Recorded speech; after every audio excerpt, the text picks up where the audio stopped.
Bismillahirrahmanirrahim. Assalamualaikum warahmatullahi wabarakatuh. Di video kali ini, admin ingin kembali berbagi informasi terbaru seputar P3K di tahun 2021 ini. Tepatnya di hari ini teman-teman ya, di hari Selasa, tanggal 14 September 2021. Ini langsung dari Panselnas.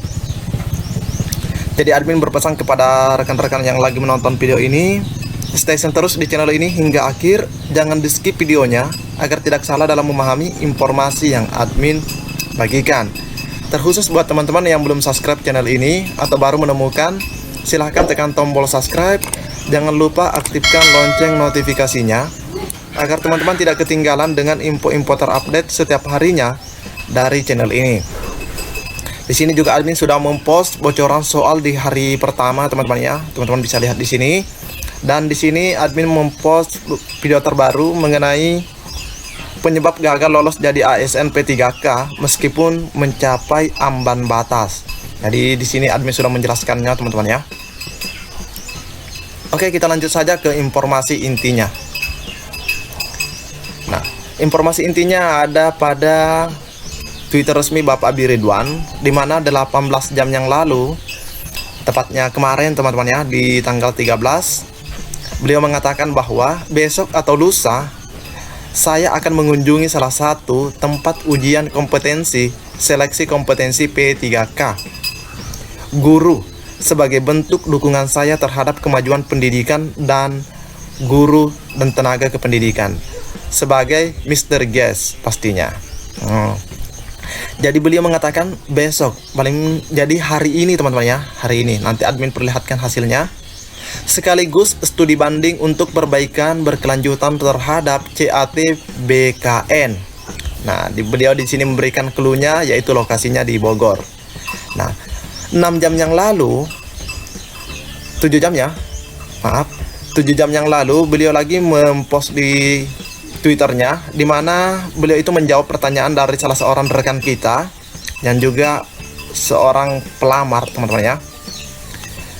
Apakah nggak ada terobosan mengadakan live streaming skor serta tersedianya file PDF peserta yang ikut uji kompetensi P3K guru tiap kabupaten, kota, provinsi, Pak Abi Ridwan, agar semua orang tahu skor dan siapa saja yang ikut uji kompetensi.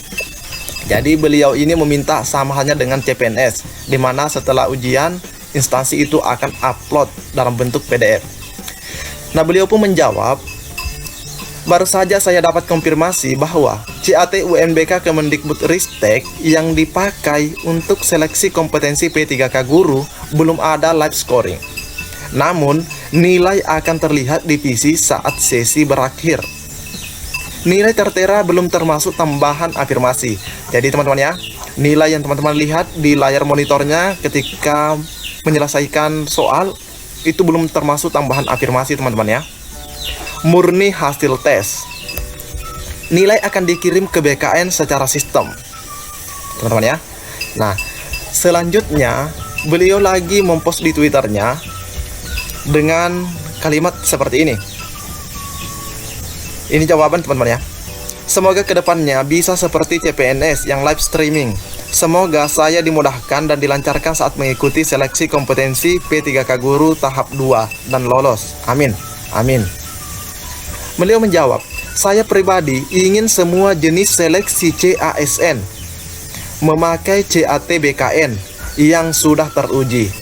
Cepat, akurat, transparan, sesuai dengan tupoksi BKN. Setuju nggak pemirsa? Nah, di sini beliau mengatakan semakin banyak like dan retweet akan semakin didengar. Dan admin pun like teman-teman ya, admin melakukan like bentuk dukungan. Artinya beliau itu memberikan kesimpulan hasil daripada tinjauannya teman-teman ya. Hasil daripada tinjauannya di hari ini bahwa CAT UMBK itu sebenarnya masih ada kekurangan jika dibandingkan CAT BKN. Karena beliau sendiri mengatakan bahwa saya pribadi ingin semua jenis seleksi CASN, berarti CPNS maupun P3K, memakai CAT BKN yang sudah teruji. Cepat, akurat, transparan, sesuai dengan tugas pokok dan fungsi BKN, teman-teman ya. Nah, ini sebenarnya sinyal bahwa kemungkinan CAT UMBK ini akan tergantikan, teman-teman ya. Akan tergantikan. Kemungkinan ya, ini kemungkinan. Tapi admin sudah memprediksi ini sebenarnya akan diganti paling tidak 90%. Prediksi admin, CAT UMBK ini akan terganti dengan CAT BKN. Jadi, teman-teman yang yang akan mengikuti seleksi kompetensi di tahap 2 tanggal 26 Oktober ya, tanggal 26 Oktober, teman-teman itu sudah siap-siap dari sekarang. Karena kenapa? Karena banyak sekali teman-teman kita yang tidak lolos di seleksi kompetensi 1. Rata-rata mereka gagal pada kompetensi teknisnya. Jadi teman-teman yang di tahap 2 tanggal 26 ini silahkan bersiap-siap. Dan mungkin saja teman-teman ya, mungkin saja sudah menggunakan CAT BKN.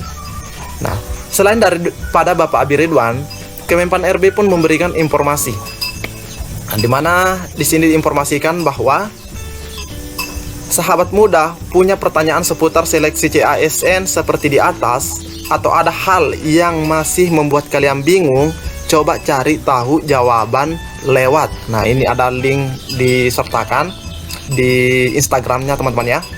Jika teman-teman itu ingin bertanya, ini bisa teman-teman screenshot terus tanyakan.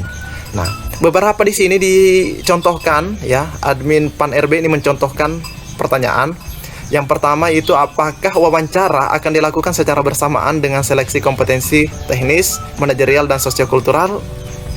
Apakah bagi peserta yang sudah memiliki sertifikat pendidik harus mengikuti seleksi kompetensi teknis? Apakah P3K jabatan fungsional ada masa percobaan seperti CPNS? Nah, teman-teman ya. Jadi, punya pertanyaan terkait seleksi CASN, temukan jawabannya di sini. Ini disertakan di sini, teman-teman ya. Jadi sama. Nah, seperti yang admin katakan tadi, bahwa teman-teman itu bersiap-siap yang di tahap 2, karena admin yakin masih banyak formasi yang kosong. Kita bisa lihat beberapa rekan kita yang memberikan informasi di sini, yang gak punya serdik dan belum 35 tahun menangis melihat kenyataan. Terus rekan kita lagi yang lain, PG kompetensi teknisnya terlalu tinggi min. Ini terus di sini tidak lulus passing grade teknis. Apakah ada perankingan? Tolong direvisi passing grade guru P3K. Ini yang buat soal emang sengaja pada mau bikin nggak lulus pesertanya ya. Jadi ini informasi penting dan merupakan sinyal mengenai penggantian CAT UMBK, teman-teman ya. Di sini sudah berhasil di retweet 121 dan like 440. Jadi teman-teman yang lagi menonton video ini, silahkan like dan retweet postingan dari Bapak Abi Ridwan ini agar jenis seleksi CASN memakai CAT BKN. Mungkin cukup sampai di sini informasi yang dapat admin bagikan. Pantau terus channel ini. Assalamualaikum warahmatullahi wabarakatuh.